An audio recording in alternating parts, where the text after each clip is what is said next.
హనుమకొండ జిల్లా ధర్మసాగర్ మండలం దేవన్నపేట రిజర్వాయర్ సమీపంలో టన్నెల్ లీక్ అవడంతో నీరు వృధాగా పోతుంది. దీంతో మోటార్లని ఆపివేశారు అధికారులు.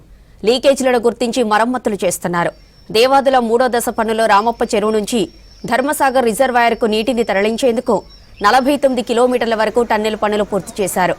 దేవన్నపేట పంప్ హౌస్ నుంచి ధర్మసాగర్కు నీటిని లిఫ్ట్ చేయాల్సిండగా ఇక్కడి నుంచి రిజర్వాయర్ వరకు పైప్ లైన్ వేశారు.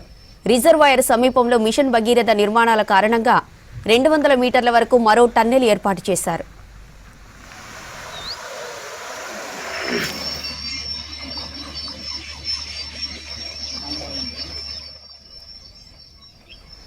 ఇటీవల మంత్రులు ఉత్తమ్ కుమార్ రెడ్డి, పొంగులేటి శ్రీనివాసరెడ్డి, స్థానిక ఎమ్మెల్యే కడియం శ్రీహరి, ఇతర నేతలు దేవన్నపేట పంప్ హౌస్లో స్విచ్ ఆన్ చేసి మోటార్ను ప్రారంభించారు. ధర్మసాగర్ రిజర్వాయర్కు నీటిని ఎత్తిపోస్తుండగా లీకేజీలతో నీరు వృధాగా పోతుండటంతో రైతులు అధికారులకు సమాచారం అందించారు. దీంతో దేవాదుల పంప్ హౌస్ మరమ్మతులు చేపట్టారు.